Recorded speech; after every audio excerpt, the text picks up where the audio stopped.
A very big Jai Hind to all of you guys. जितने भी लोग मुझे इस समय अपने टीवी स्क्रीन पर या मोबाइल, लैपटॉप या टैब स्क्रीन पर देख रहे हैं, आप सभी का मैं doctor Imran Ahmed Khan, director M academy और आपका जीएस का टीचर तहे दिल से स्वागत करता हूं।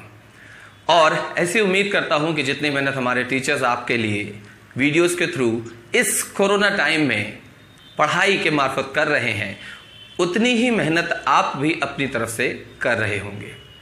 चलिए हम आज के अपने टॉपिक पे आते हैं। और लास्ट वीडियो पे हमने एक बड़ा सेगमेंट खत्म किया था और वो था आर्टिकल्स। उम्मीद करता हूं कि आपने टोटल काउंट किया होगा कि वो आर्टिकल्स कितने। अगर नहीं किया है तो वीडियो को यहीं पॉज कर दीजिए, जाइए उसे काउंट करिए और मुझे तुरंत मैसेज करिए कि सर इतने आर्टिकल्स हमने पढ़े हैं। उसका कारण है कि जब आप उसे पढ़ोगे तो आपको ये रियलाइज होगा कि आपका लेवल ऑफ स्टडी कैसे बढ़ रहा है। इसलिए मैं इन सब चीजों की तरफ ध्यान देता हूं। ओके, चलिए अब उसके बाद जो हमारा अगला टॉपिक है वो बहुत ही ज्यादा इंपॉर्टेंस रखता है कॉन्स्टिट्यूशनली भी और subject related examination point of view से हमारे लिए भी। ओके, और उसका नाम है संशोधन। जी हाँ, जिसे इंग्लिश में कहते हैं अमेंडमेंट। अगर मैं आपसे कहूं कि अभी जो मैंने टॉपिक का नाम लिया हमारी पढ़ाई से रिलेटेड, तो एक सिस्टम में अगर मैं बोलूं तो वो मैंने गलत नाम लिया, क्योंकि मुझे लेना चाहिए था संवैधानिक संशोधन, यानी कि कॉन्स्टिट्यूशनल अमेंडमेंट। अब आपके दिमाग में एक क्वेश्चन उठा होगा कि दोनों में अंतर क्या है। तो इसको समझने के लिए ज्यादा बुद्धि की जरूरत नहीं है। आप सिंपल ये समझिए कि जब मैं कहता हूं संशोधन और जब मैं कहता हूं संवैधानिक संशोधन, तो दोनों में किस वर्ड का डिफरेंस आता है? संवैधानिक का। तो वहीं पर अंतर भी आता होगा, जिसके बारे में मैं आपको बताऊंगा। फिलहाल आप यह समझिए कि संशोधन यानी अमेंडमेंट जैसे बड़े टॉपिक को हमें पढ़ना है, लेकिन क्या वह तरीका है जिससे हम इसे बहुत ही छोटा, आसान और उपयोगी बना देंगे? जी हां, बिल्कुल सही सुना आपने, छोटा, आसान और उपयोगी।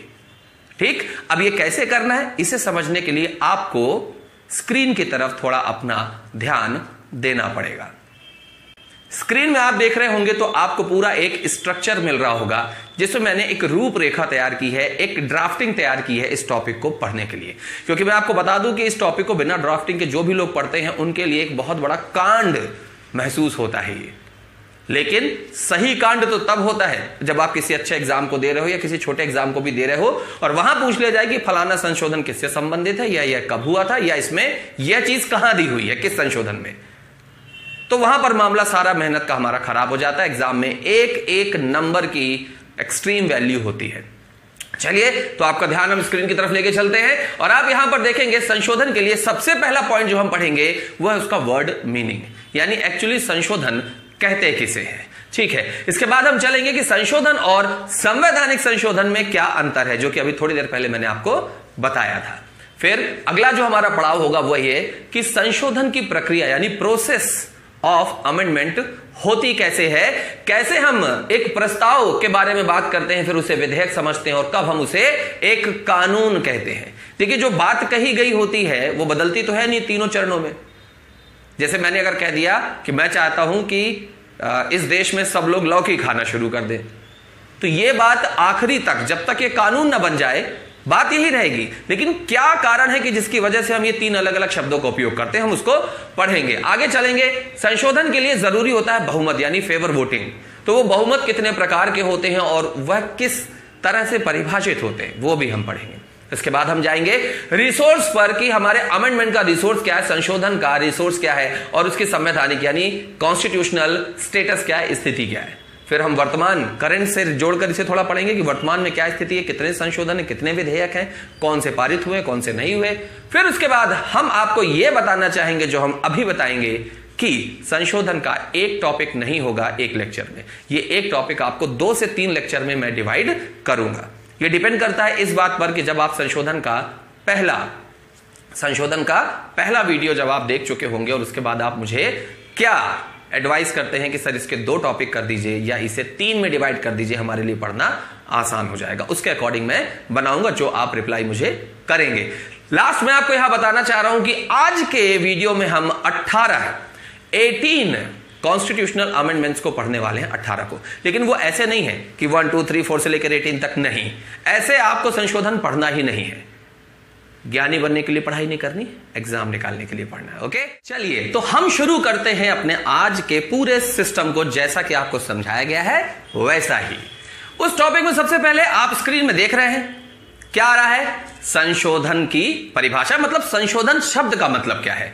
अच्छे से समझिएगा, संशोधन वर्ड में आ रहा है शोधन, शोध करना यानी रिसर्च करना, तर्क संगत तरीके से यानी लॉजिकल तरीके से जब किसी बात को या किसी वर्ड को ओरिजिनेट किया जाता है यानी पैदा किया जाता है या उसके बारे में उसकी खोज की जाती है या बताया जाता है तो वो कहलाता है रिसर्च। कहने का मतलब संशोधन एक ऐसी प्रक्रिया हो जाती है जहां पर किसी शब्द या किसी भी बदलाव को जो किया जा रहा है उसके पीछे पूरी रिसर्च होती है, पूरी ऑथेंटिक जानकारी होती है, एक लॉजिकल पॉइंट ऑफ व्यू होता है। उस शब्द को हम क्या कहते हैं, संशोधन। और अब आप स्क्रीन में देख रहे होंगे कि संविधान के संशोधन की परिभाषा बदल गई, और वो परिभाषा क्या है मैं बता रहा हूं, गौर से सुनिएगा। देश हित में यानी इन फेवर ऑफ नेशन, देश हित में किया जाने वाला कोई भी सकारात्मक बदलाव यानी पॉजिटिव चेंज जिसका आधार संसद के दोनों सदनों में, पार्लियामेंट के दोनों हाउस में, संसद के दोनों सदनों में अलग अलग, ये बहुत इंपॉर्टेंट है, अलग अलग 2/3 बहुमत के आधार पर रखा गया हो, जिसका आधार संसद के दोनों सदनों में 2/3 बहुमत के आधार पर रखा गया हो और उसके करने से संविधान के मूल ढांचे में कोई परिवर्तन ना आए, यानी there will be no any friction of change on the basic infrastructure of Indian constitution, तब वह कहलाता है संवैधानिक संशोधन। अभी मैंने क्यों बोला था कि दोनों सदनों में अलग अलग, उसका रीजन है, मैंने आपको पढ़ाया था आर्टिकल 108 जहां पर बताया गया था कि राष्ट्रपति संयुक्त अधिवेशन बुला सकते हैं, ज्वाइंट सेशन, कि अगर कोई ऐसा टॉपिक है जहां पर राष्ट्रपति को लगता है कि इस पर निर्णय आ जाना चाहिए तो दोनों सदनों को बुला लेते, और उसकी अध्यक्षता कौन कर रहा था, लोकसभा अध्यक्ष। याद रखिएगा वहां पर भी मैंने आपको बताया था और अभी भी आपको बता रहा हूं कि यह सब कुछ किसी भी टॉपिक पर, यह सब कुछ कहने का मतलब है ज्वाइंट सेशन, संयुक्त अधिवेशन किसी भी टॉपिक पर हो सकता है अलावा संवैधानिक संशोधन के। देखिए और भी प्रकार के संशोधन होते हैं जो देश के सामान्य पर्यावरण या सोशल लेवल के लिए हो सकते हैं, नियमों के लिए हो सकते हैं, क्योंकि उनका जिक्र एज सच संविधान में नहीं है, वहां व्यवस्था दी गई, उद्देश्य दिया गया बस। तो वो नियम कायदे कानून वो अलग तरीके से बदल रहे हैं तो वो ज्वाइंट सेशन में हो सकते हैं, लेकिन ऐसा कोई भी बदलाव जिसे संविधान में लिखी हुई बात पर करना है तो वो संवैधानिक संशोधन कहलाएगा। उसके लिए आप ज्वाइंट सेशन नहीं बुला सकते, उसके लिए जरूरी है कि वो दोनों सदनों में, राज्यसभा और लोकसभा में 2/3 बहुमत के आधार पर अलग अलग पास होना चाहिए और आगे की प्रक्रिया होगी। सो गाइस यहां पर आपने क्या चीज समझी कि संशोधन और संवैधानिक संशोधन में अंतर क्या है। अब आप स्क्रीन में देख रहे हैं कि आपको वहां पर दिख रहा है कि यह प्रक्रिया कैसे होती है।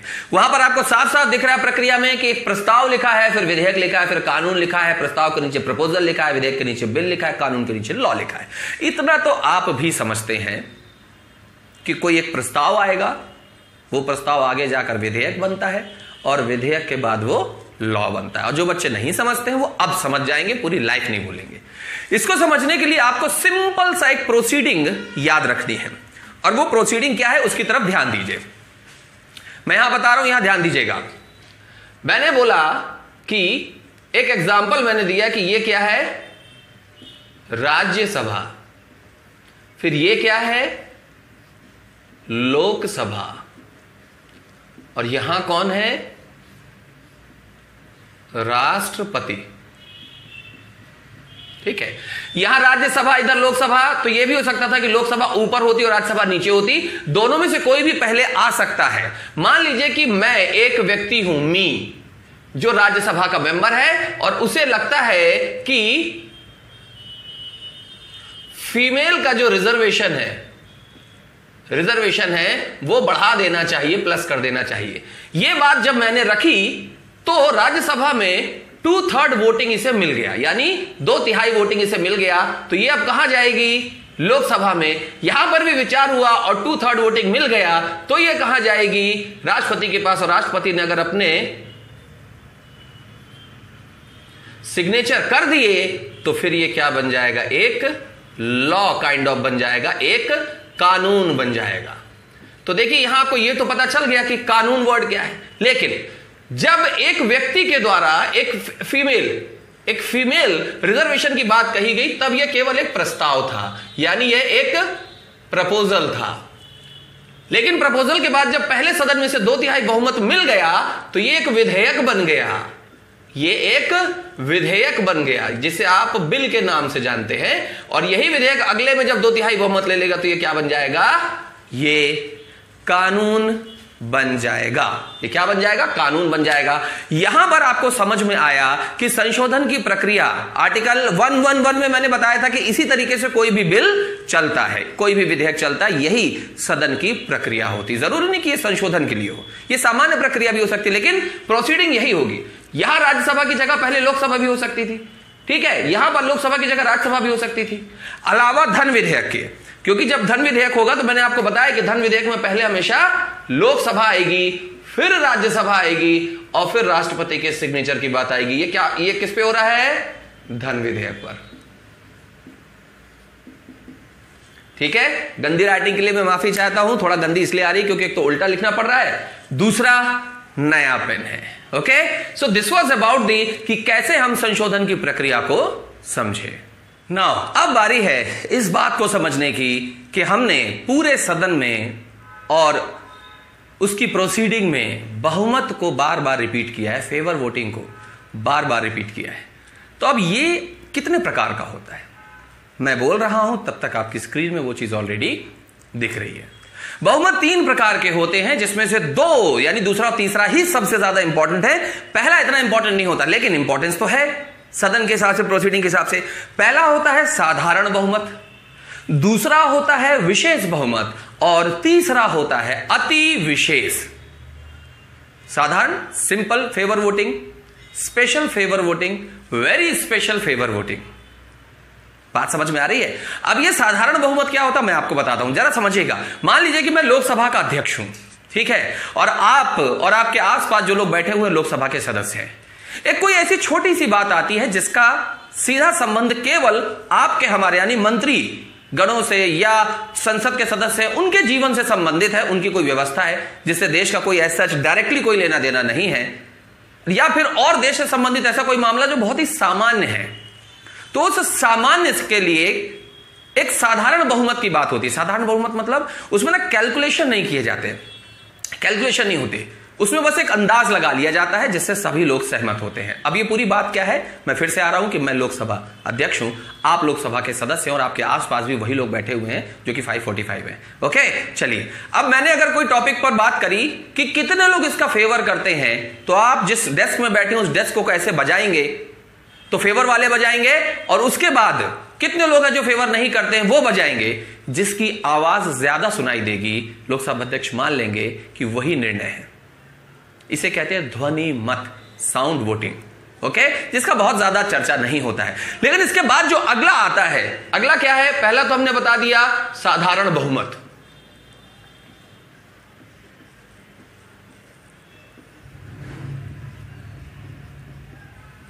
दूसरा मैंने आपको बताया विशेष बहुमत। यहां विशेषता किस बात की होगी मैं आपको बताता हूं, विशेष, और तीसरा हो गया अति विशेष। राइट, अब इसको समझना है। यहां पर वोटिंग मैंने बताया कि कोई कैलकुलेशन नहीं किया, केवल एक अंदाज लगा लिया, दैट्स इट। यहां विशेष के नाम पर जुड़ जाता है एक वर्ड और वो होता है 2/3। तो अगर विशेष के नाम पर 2/3 जुड़ रहा है तो यहां भी विशेष के नाम पर 2/3 ही जुड़ेगा। तो अति के नाम पर क्या जुड़ेगा, 50% प्लस। क्या जुड़ा, 50% प्लस। अब ये पूरी प्रक्रिया क्या है उसको समझिए, बहुत अच्छे से समझिएगा।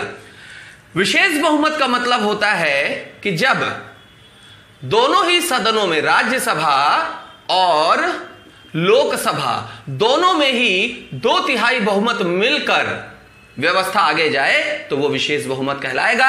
और अति विशेष बहुमत में क्या होगा कि राज्यसभा लोकसभा के 2/3 तो चाहिए ही चाहिए, राज्य की विधानसभा, राज्य की विधानसभाओं के भी हमको 50% प्लस वोटिंग फेवर चाहिए है। यह कहलाता है अति विशेष, जिसका एग्जाम्पल आपको मिल सकता है किसमें? राष्ट्रपति के चुनाव में। राष्ट्रपति के चुनाव में मैंने आपको पढ़ाया है पहले भी कि क्या होता है, सिंपल है, राज्यसभा के सभी निर्वाचित सदस्य जो इलेक्टेड हैं और लोकसभा के सभी निर्वाचित सदस्य वोटिंग डालते हैं, और सेम चीज विधानसभाओं से भी होती है राज्यों के।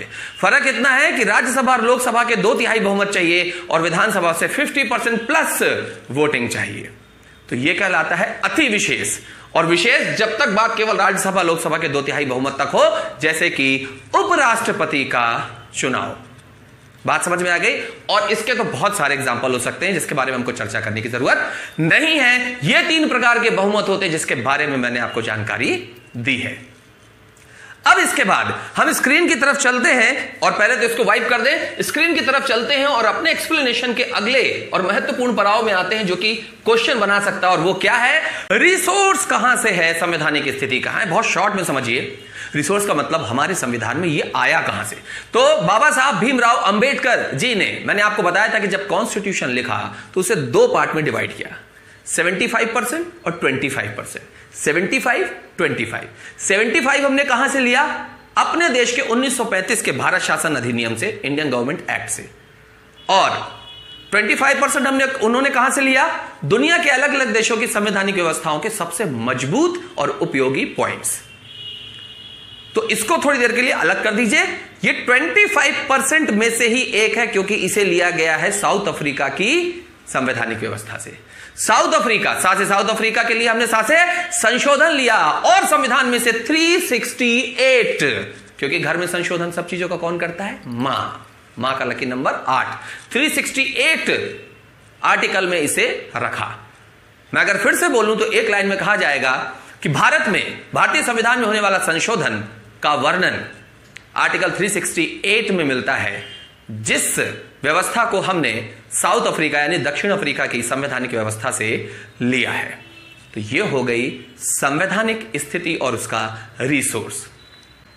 अब आप अगले स्क्रीन के पार्ट में चलेंगे तो आपको क्या दिख रहा है? वर्तमान स्थिति, करेंट का पार्ट, कि 2020 तक क्या हुआ है इस मामले में। तो मैं आपको अभी भी बता चुका था, इसके पहले भी बता चुका था कि विधेयक अलग चीज हो जाती है, संशोधन हो जाना अलग चीज हो जाती है। विधेयक मतलब मामला लटका हुआ है कहीं ना कहीं, राज्यसभा या लोकसभा कहीं पर भी, या राष्ट्रपति के पास भी लटक सकता है। आर्टिकल 111 पढ़ा था अपन ने। और अगर संशोधित हो गया है तो वो संशोधन के अंतर्गत आएगा। बनी बात है कि दोनों में से ज्यादा नंबर किसके होंगे? विधेयकों के।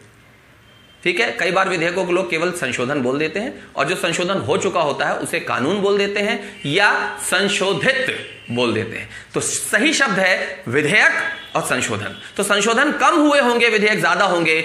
126 आप देख सकते हैं, 126 विधेयक हमारे देश में अब तक पारित हुए हैं, लेकिन उसमें से फाइनलाइज संशोधन कितने हुए हैं? 104।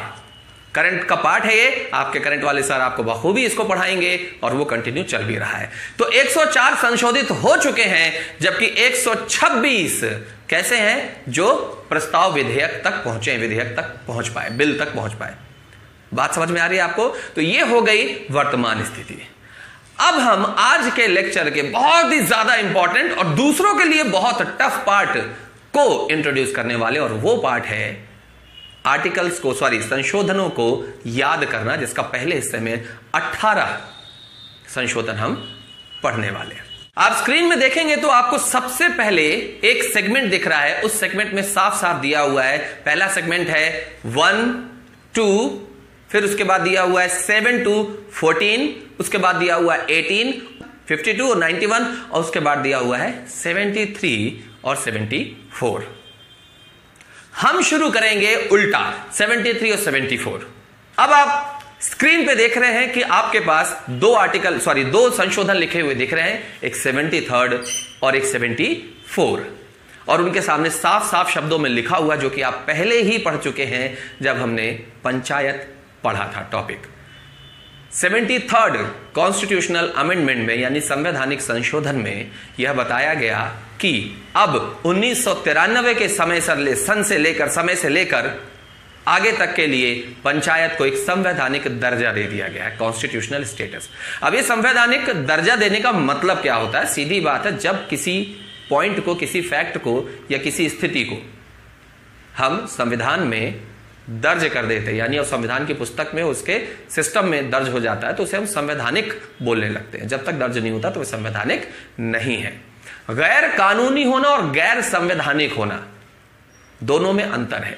गैर कानूनी वो चीजें हैं जो इल्लीगल होती हैं, गलत होती हैं, लेकिन गैर संवैधानिक जरूरी नहीं है कि गलत ही हो, गलत हो भी सकती हैं, लेकिन जरूरी नहीं कि गलत ही हो। ठीक है, जैसे ये हमारे घर का सदस्य है और वह बाहरी सदस्य है, ये दो अलग अलग सेंटेंसेस हैं। बाहरी कहने से यह समझ में आ जाता है कि वह अनजान व्यक्ति है, लेकिन जब हम कहते हैं कि हमारे घर का सदस्य नहीं है तो हम ये नहीं समझ पाते कि वह बाहरी है या हम उसे जानते हैं। तो यही स्थिति है कि जब गैर संवैधानिक हम कहेंगे तो जरूरी नहीं कि वह गलत ही हो, वह सही भी हो सकता है, लेकिन बात बस इतनी है कि वह संविधान में दर्ज नहीं है। जैसे कि योजना आयोग, जिसे बदलकर अब कर दिया गया है नीति आयोग, क्योंकि नीति आयोग या योजना आयोग के बारे में कहीं पर भी संविधान में नहीं बताया गया। तो यह गैर संवैधानिक संस्था है, लेकिन गैर कानूनी नहीं है। चोरी करना, मर्डर करना, यह गैर कानूनी है। ठीक है, तो मेरे ख्याल से आप समझ गए होंगे। हमने सबसे पहले 73 के बारे में शुरू किया और मैंने बताया कि 73वां संविधान संशोधन करके पंचायत को संवैधानिक दर्जा दिया गया 1993। बहुत सिंपल है, 73, 93। अब समझिएगा बात को कि अब 74 में नगर पालिका के बारे में बताया गया है, तो उसको कैसे याद करना है समझिएगा। हमने पहले पंचायत को गांव में रखा, तो वो क्या हुई, गांव की पंचायत। जब वो सिस्टम बहुत अच्छा चला तो हमने कहा कि एक काम करते हैं, ऐसे ही मिलते जुलते सिस्टम को हम शहरों में भी रखते। गांव और शहर दो ही चीजें तो होती हैं, तो हमने क्या किया, गांव से उठा के शहर में रखा। अब जब चीज शहर में आएगी तो थोड़ा नाम भी बदलेगा। जैसे वो गांव की पंचायत थी तो ये नगर पंचायत बनी थी, नाम बदल दिया नगर पालिका। तो पहले गांव की पंचायत 73rd अमेंडमेंट, फिर शहर की पंचायत जिसे अब नगर पालिका कह रहे हैं 74। लेकिन चूंकि दोनों के पीछे थॉट सेम था, विचार एक ही था, उद्देश्य एक ही था, तो दोनों ही किस सन में हुए हैं, 1993 में। अब इसके बाद बारी आती है, हम शिफ्ट करते हैं अपने अगले सेगमेंट में, और वो सेगमेंट है 52 और 91 का। तो अब यहां पर लॉजिक क्या है 52 और 91 का, जरा देखिएगा अच्छे से। यदि मैं आपको कहूं कि 52 को इस तरीके से अगर हम कुछ लिख दें, ये लिखा है 52 और ये लिखा है 91, एक में गुणे का चिन्ह लगा दे और एक में धन का, ज्यादा नहीं, बस घुमाना है। तो 5 दूनी 10, 9 और 1 10। ओके, तो क्या हुआ, एक्चुअली यहां बात हो रही है 10वीं अनुसूची की, 10th शेड्यूल की, और ये 10th शेड्यूल आया है 52वें संविधान संशोधन, जिसे मैं आपको पहले भी पढ़ा चुका हूं कि 52वां संविधान संशोधन क्या हुआ, यहां पर 10वीं अनुसूची के माध्यम से दल बदल कानून को लाया गया, लेकिन 91वां संविधान संशोधन करके उसको वापस लेते हुए नई व्यवस्था को लागू किया गया, जहां 15% मंत्रियों की सीट निर्धारित की गई थी। यह बात अनुसूचियों में पहले ही बताई जा चुकी है, अभी बताने की आवश्यकता नहीं है। तो 52, 5 दूनी 10, 91, 9 और 1 10, तो 10वीं अनुसूची के बारे में बात कर रही है। ये दो आपके अमेंडमेंट, संशोधन भी क्लियर हो गए। अब बारी आती है, इसके बाद हम अगर अपने स्क्रीन में देखें तो एक लंबे चौड़े भाग की, और वो है भाषा संबंधी। वो क्या है, भाषा संबंधी। बहुत अच्छे से देखिएगा, बहुत शॉर्ट में आपको बता दूंगा मैं।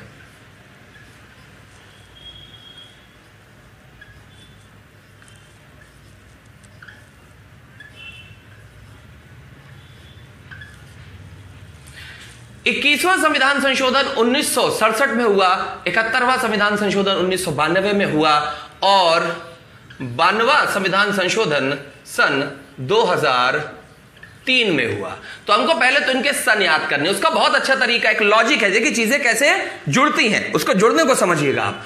कि अगर हम ऐसा करें कि यहां पर 1 को कॉमन लेके खत्म कर दें और यहां भी शुरू की अंदर की तीनों संख्याओं को खत्म कर दें, तो हमारा क्रॉस कनेक्शन हो गया, और वो क्रॉस कनेक्शन है 7 to 7 का और 2 से 2 का।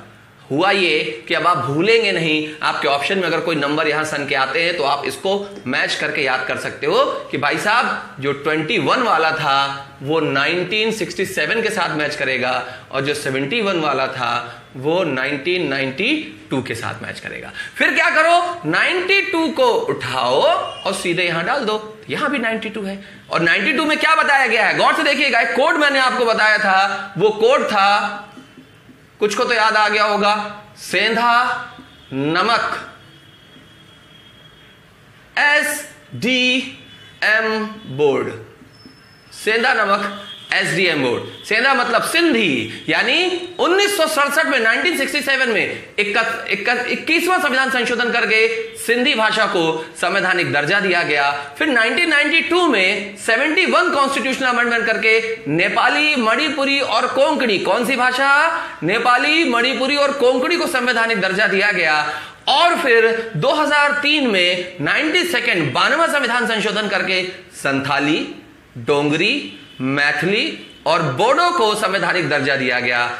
इन संविधान संशोधनों से पहले हमारी भाषाएं कितनी थी, 14। फिर यहां कितनी जुड़ी, 15, 16, 17, 18, 19, 20, 21, 22, यानी अब वो कितनी हो गई, 22, यानी कितनी जुड़ गई इनमें, 8।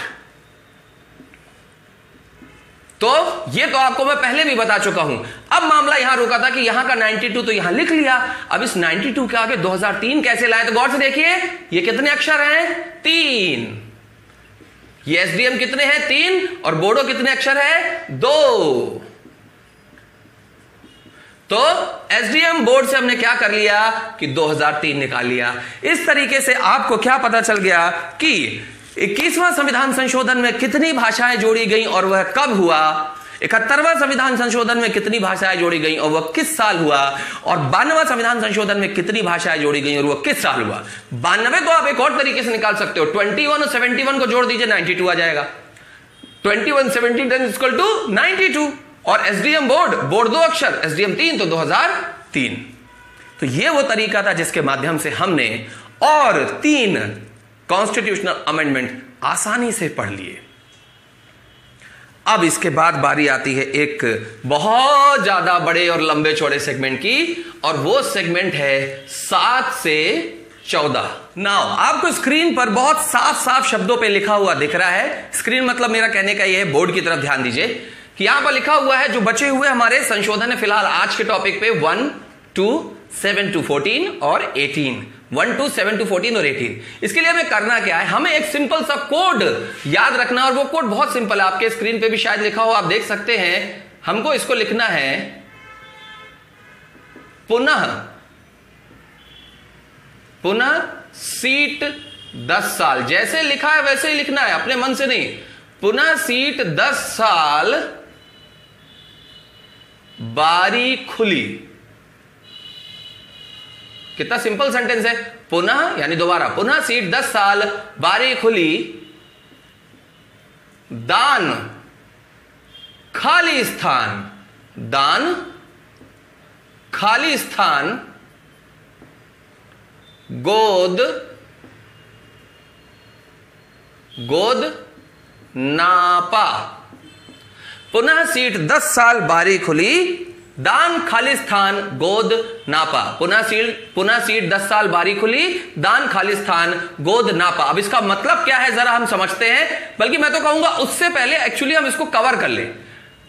नंबर तो हमको याद ही है 7 से 14, कोड से हमको यह पता चलेगा कि इनमें दिया क्या है।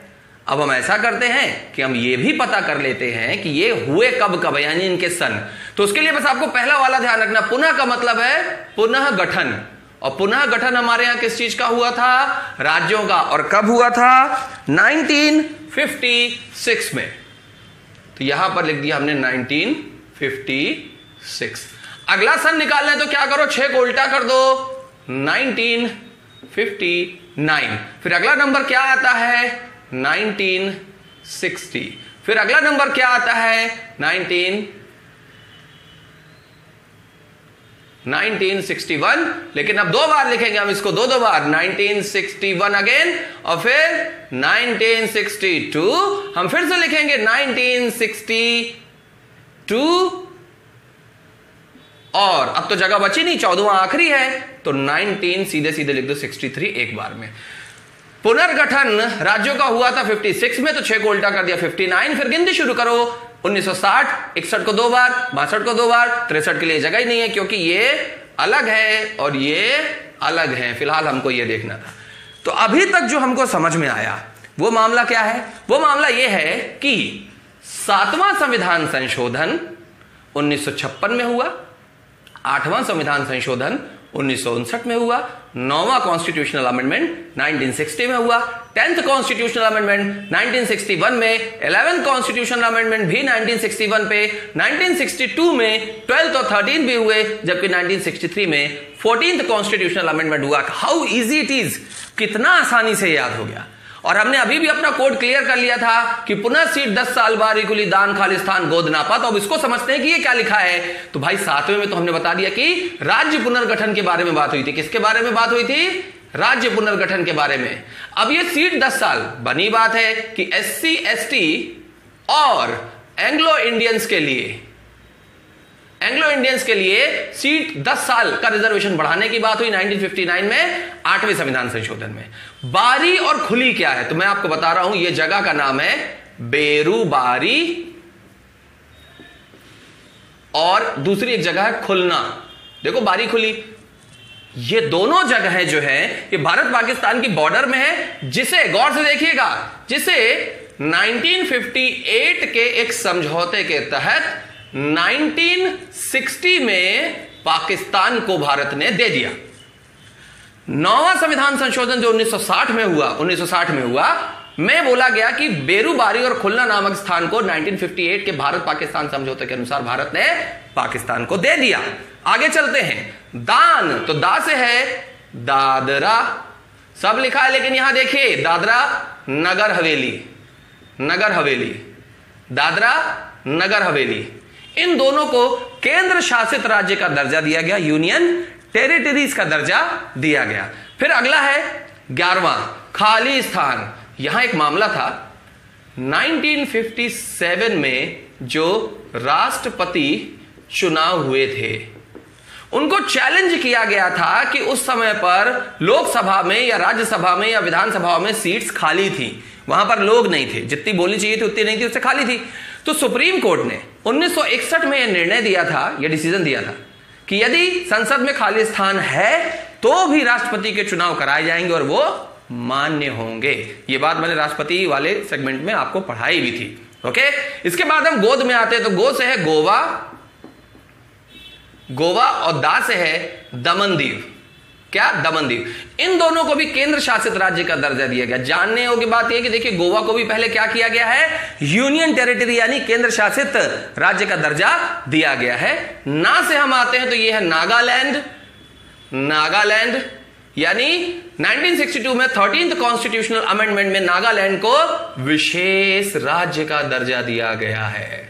हमको लगता है केवल जम्मू कश्मीर को ही विशेष राज्य का दर्जा, ऐसा नहीं है, सुविधाएं अलग अलग हो सकती हैं। तो विशेष राज्य का दर्जा दिया गया। और लास्ट आता है पांडिचेरी।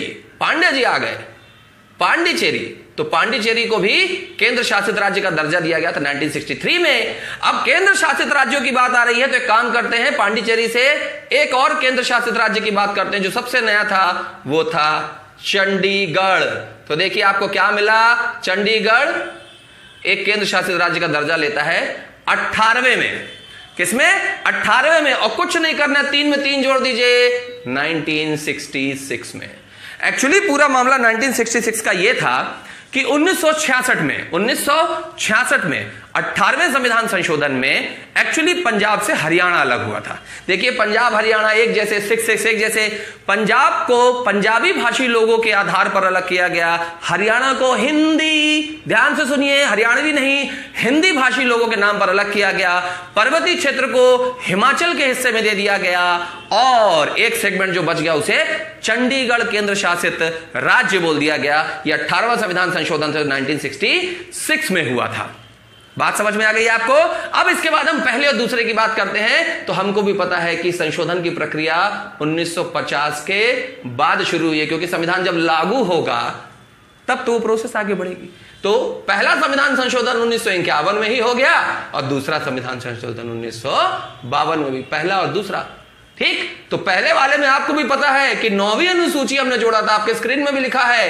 तो हमने आपको भी पढ़ाया था अनुसूचियों में। 9वीं अनुसूची हमने क्या किया था, 9वीं अनुसूची 1951 के तहत हमने जोड़ा, तो 9वीं अनुसूची के लिए है। और 52, गौर से सुनिए, 52 में क्या हुए थे, पहले लोकसभा चुनाव, फर्स्ट लोकसभा। तो हमने परिसीमन में पढ़ा था कि पहले लोकसभा चुनाव का जो परिसीमन था वो भी कब बना था, 1952 का परिसीमन था। और वो परिसीमन का जनगणना वर्ष क्या था, जनगणना आधार वर्ष क्या था, बनी बात है जब 1952 का है तो उसके ठीक पहले वाला वो 1951। तो सेकेंड कॉन्स्टिट्यूशनल अमेंडमेंट कहता है कि 1951 का जनगणना ही पहले परिसीमन या 1952 के परिसीमन का आधार होगा। पहला कॉन्स्टिट्यूशनल अमेंडमेंट कहता है कि 9वीं सूची जोड़ी जाए। दूसरा कहता है कि परिसीमन, पहले परिसीमन का आधार 1951 की जनगणना होगी। 7वां कहता है कि राज्य पुनर्गठन होगा। 8वां कहता है कि SC ST और एंग्लो इंडियंस के लिए 10 साल की सीट बढ़ाई जाएगी। 9वां कहता है कि बेरूबारी और खुल्ला नाम के क्षेत्र 1958 में जो समझौता हुआ के आधार पर पाकिस्तान को 1960 में भारत ने दे दिए। 10वां कॉन्स्टिट्यूशनल अमेंडमेंट कहता है कि दादरा और नगर हवेली को केंद्र शासित राज्य बना दिया जाए। 11वां कहता है कि 1957 में जो राष्ट्रपति चुनाव के ऊपर प्रश्न उठाया गया तो सुप्रीम कोर्ट ने उस पर निर्णय दे दिया गया कि यदि स्थान खाली भी है तो भी वैलिड होगा उसका चुनाव। 12वां कहता है कि गोवा और दमन दीव को केंद्र शासित राज्य बनाया गया। नागालैंड के लिए 13वां संशोधन किया गया कि एक विशेष राज्य का दर्जा देते हैं उसको। 14वां संशोधन करके पांडिचेरी को केंद्र शासित राज्य बनाया गया। 18वें में चंडीगढ़ को केंद्र शासित राज्य बनाया गया और पंजाब हरियाणा को अलग किया गया। और इसके अलावा 21, 71, 92 आप पढ़ चुके हैं, सेंधा नमक SDM बोर्ड। उसके बाद आप 52, 52 5 दूनी 10 और 91 9 और 1 10 वो पढ़ चुके हैं। 73, 74 ग्राम पंचायत और नगर पंचायत ये भी आप पढ़ चुके हैं। अब आपको साफ साफ दिख रहा है। मैं आपको फिर से बोलना चाहूंगा कि जो लोग इसको छोड़ के जा चुके होंगे या दोबारा नहीं पढ़ना चाहते, आप बहुत बड़ी गलती कर रहे हैं बेटा। बड़ी मेहनत से सब चीजें बनाई जाती हैं, इनकी तरफ ध्यान दीजिए, इन्हें ध्यान से पढ़िए। चूंकि काफी सारी चीजें मैंने बता दी तो मैं चाहूंगा कि चाहें तो आप अभी इसे ना देखें, लेकिन पहले आप कुछ नहीं करें, केवल कोड याद कर लें। सेंधा नमक SDM बोर्ड कोड याद कर लें। फिर ये आपका जो कोड है, पुनः सीट 10 साल बारी खुली, दान खाली स्थान गोद नापा, ये आप याद कर लें। 52 और 91 का लॉजिक वो तो ऐसे ही याद हो गया होगा। 73, 74 ग्राम पंचायत नगर पंचायत तो वो वैसे भी याद हो गया होगा। इसके बाद यहां पर कुछ नहीं है। 56, 6 को उल्टा किया 59, फिर गिनती लिख दो 60, 61, 61, 62, 62 और 63।